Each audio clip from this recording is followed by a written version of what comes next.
bañ bu ñu nekkee ci opposition nañuy continuer di ko bañ bu ñu nekkee ci nguur ñu ñuy bañ a instrumentaliser la justice quand tu es dans l'opposition il faut se refuser de le faire quand tu arrives au pouvoir li ngay bañ jàpp nit yomb un opposant yomb wala un journaliste yomb il faut effectivement boo nekkee au pouvoir aussi nga intégrer sa bopp effectivement d'effort.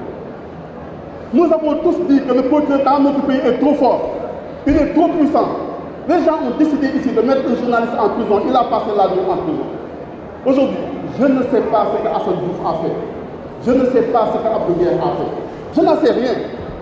Ce que je sais, c'est qu'il ne doit pas aujourd'hui faire l'objet d'une instruction. Je demande d'ailleurs au président de la République, il a le droit de les poursuivre, mais il faut organiser le procès. Mais jël nit yóbbu si kaso bi da ngay def enquête ba mu doyal ba nga xam ne sonn na nga xëy suba teel ñu àtte ko suba ñu àtte ko dafa noonu dafa woon dara bàyyi nañ ko. Et c'est ça qui va se passer avec ces gens-là. Il nous faut nous refuser d'être injustes. Nous n'avons pas le droit d'être injustes. Ceux qui nous dirigent aujourd'hui n'ont pas le droit d'être injustes parce qu'ils ont prétendu pendant très longtemps eux-mêmes être victimes de l'injustice. Quand on a été victime de l'injustice, quand on sait qu'on a combattu un État considérant qu'on était victime de l'injustice, la première chose qu'on doit faire lorsqu'on aille au pouvoir, c'est s'interdire de poser tout acte injuste. Et ça, il faut qu'on y réfléchisse tous. Il ne s'agit pas de dire je suis avec telle personne ou je suis contre telle personne. Ce n'est pas mon propos. C'est tous mes amis, certainement.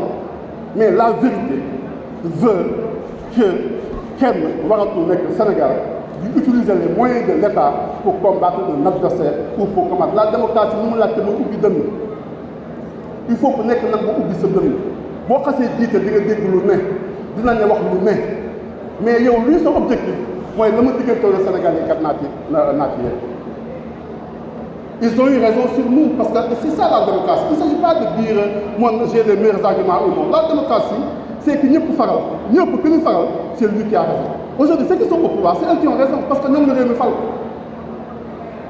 mais li ngeen fale woon dañu waxoon nit ñi ba ñu fal leen ko il faut qu'ils restent à cheval sur les promesses qu'ils avaient faites justement au Sénégal c'est ça mon propos c'est ça que Penco veut c'est ça le positionnement de Penco construire un État construire une démocratie apaisée construire une république qui ne fonctionne que sur la base de principes. Pas parce que Moussa Tine dit tout pas parce que non, ce n'est pas ça qu'on recherche. Ce qu'on recherche, c'est de faire en sorte que même Moussa Tine bu dëngee bu yegsee si nguur gi du mën a def ay ndëngateem parce que état bi dina ko nag dina ko tëj foo xamante ne du mën a def dara loo xamante ne ñaaw na wala loo xamante ne def na. C'est ça le but aujourd'hui. C'est ça que nous appelons osons réformer l'État. Et ça, il faut que toute la classe politique sénégalaise s'y engage, n'est-ce pas bon? Il faut que la classe politique sénégalaise s'y engage. Il faut qu'on s'engage ku fi ñëwati ne man kat lii ma waxoon tey li ma bëggoon ne nii la jàpp ni état nii la war a doxee nañu construire état boo xamante ne kenn dootu fi déwéti pour def élection kenn dootu fi defati lii kenn dootu fi defati lii. Il ne s'agit pas effectivement aussi de dire à des gens parce que yow si benn parti nga nekkoon rek su ma ñëwee dañ la war a dindi non ça aussi ce n'est pas de l'État ce n'est pas de la République. Ceux qui étaient là et qui avaient des emplois c'est des gens qui sont dans des familles doon fa joxe dépense.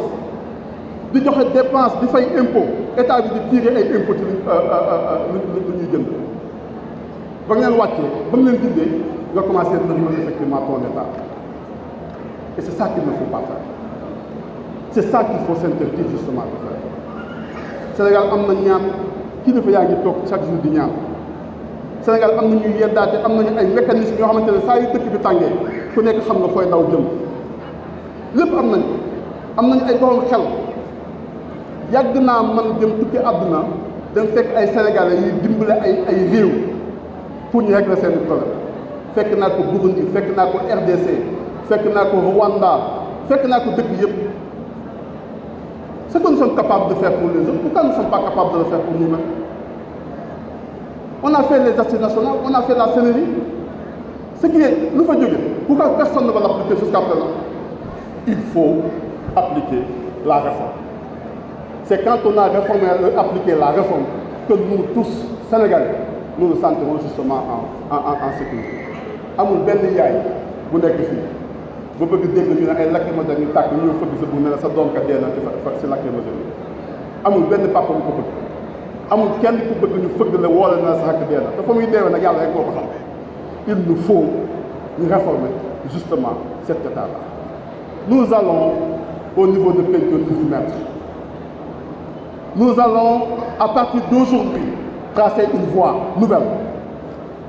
Pas que nous avons décidé de nous séparer, président Omar Sarr, Abdou Mbow, Doudou Wade. Nous n'avons pas décidé de faire cavalier seul. Ce n'est pas ce que nous voulons faire. Nous voulons rester avec tous les alliés qu'il y a là. C'est de faire en sorte que même Moussa Tine bu dëngee bu yegsee si nguur gi du mën a def ay ndëngateem parce que état bi dina ko nag dina ko tëj foo xamante ne du mën a def dara loo xamante ne ñaaw na wala loo xamante ne def na. C'est ça le but aujourd'hui.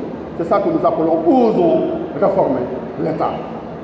Et ça, il faut que toute la classe politique sénégalaise s'y engage, n'est-ce pas Bruno? Il faut que la classe politique sénégalaise s'y engage. Il faut qu'on s'engage ku fi ñëwati ne man kat lii ma waxoon tey li ma bëggoon ne nii la jàpp ni état nii la war a doxee nañu construire état boo xamante ne kenn dootu fi déwéti pour def élection kenn dootu fi def kenn dootu fi def il ne s'agit pas effectivement aussi de dire à des gens parce que yow si benn parti nga nekkoon rek su ma ñëwee dañ la war a dindi non ça aussi ce n'est pas de l'État ce n'est pas de la République. Ceux qui étaient là et qui avaient des emplois c'est des gens qui sont dans des familles doon fa joxe dépense di joxe dépense di fay impôt état bi di tirer ay impôt ci lu ñuy jënd. ba ngeen wàccee ba mu leen dindee nga commencé nëb effectivement ton état et c'est ça qu'il ne faut pas faire c'est ça qu'il faut s'interdire justement de faire. Sénégal am na ñaan kilifa yaa ngi toog chaque jour di ñaan Sénégal am na ñuy yeddaate am nañu ay mécanismes yoo xamante ne saa yu dëkk bi tàngee ku nekk xam nga fooy daw jëm lépp am nañu ay borom xel yàgg naa man dem tukki àdduna dem fekk ay sénégalais yuy dimbale ay réew. pour ñu régler seen problème fekk naa ko Burundi fekk naa ko RDC fekk naa ko Rwanda fekk naa ko dëkk yëpp ce que nous sommes capables de faire pour les autres pourquoi nous ne sommes pas capables de le faire pour nous-mêmes? On a fait les assises nationales on a fait la Sénérie ce qui est lu fa jóge pourquoi personne ne va l'appliquer jusqu'à présent? Il faut appliquer la réforme.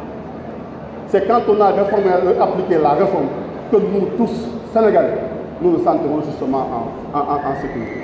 amul benn yaay bu nekk fii ba bëgg dégg ñu ne ay lacrymogène ñu tàkk ñu fëgg sa bu ne la sa doom kat dee na ci lacrymogène yi amul benn papa bu ko bëgg amul kenn ku bëgg ñu fëgg la woole na la sa xakk dee na te fa muy deewee nag yàlla rek moo ko xam. Il nous faut ñu réformer justement cet état-là. Nous allons au niveau de Pencum nous y mettre. Nous allons à partir d'aujourd'hui tracer une voie nouvelle. Pas que nous avons décidé de nous séparer, président Omar Sarr, Abdou Mbow, Doudou Wade. Nous n'avons pas décidé de faire cavalier seul. Ce n'est pas ce que nous voulons faire. Nous voulons rester avec tous les alliés qu'il y a là, toutes les organisations qui partagent les mêmes valeurs que nous. Nous voulons rester justement avec elles. Pourquoi? Parce que simplement, aujourd'hui, la vérité a montré, la réalité politique a montré que personne ne peut conquérir le pouvoir seul. Bien. Mais la deuxième chose aussi, c'est que nous avons une obligation, nous tous, de nous unir. Nous avons cette obligation de nous unir parce que les objectifs, vous ne pouvez pas état normal. Discussion, il faut qu'on s'engage justement à le faire. Mais au-delà donc de cette unité-là, je le réaffirme ici, au-delà de cette unité, Pencum va se créer sa propre voie. N'est-ce pas Fabio? N'est-ce pas Maïwan? On va avoir notre voie. On va mieux s'entendre. Heureusement que j'ai reçu la bénédiction du président de Tahaou. Les amis qui étaient avec moi à Tahaou, Moussa Taï, Diallo, Birakan et Papo Beng. C'est des gens avec qui j'ai eu un compagnon extrêmement intéressant, très enrichissant. Mais à un certain moment, j'ai compris effectivement le message des gens de mon parti. Ils veulent s'essayer, ils veulent parler au Sénégal, ils veulent indiquer une voie, ils veulent montrer une voie, ils veulent se mettre en route, ils veulent conquérir le pouvoir, ils veulent gagner le pouvoir, ils veulent exercer le pouvoir, ils veulent faire des amis de la vérité. C'est la vérité qui nous permettra de faire les révolutions que nous attendons dans notre pays. Tant que nous n'y allons pas, tant que nous ne décidons pas de nous déplacer, de nous oublier, pour nous concentrer au ci État, on ne parviendra pas à changer justement ce pays-là. Alors que ni fi ni tëj kaso ni fi laaj ni ñu toj seen oto dañ ko defoon pour que Sénégal nekk Sénégal bu yees. Les gens se sont investis pour qu'il y ait un autre pays. Et ce pays-là, il est possible. Il est à notre portée. Il est possible de construire une démocratie majeure, de construire un État de droit, de construire un État fort. Pas des hommes forts. On n'a pas besoin de premier ministre fort. On n'a pas besoin de ministre fort.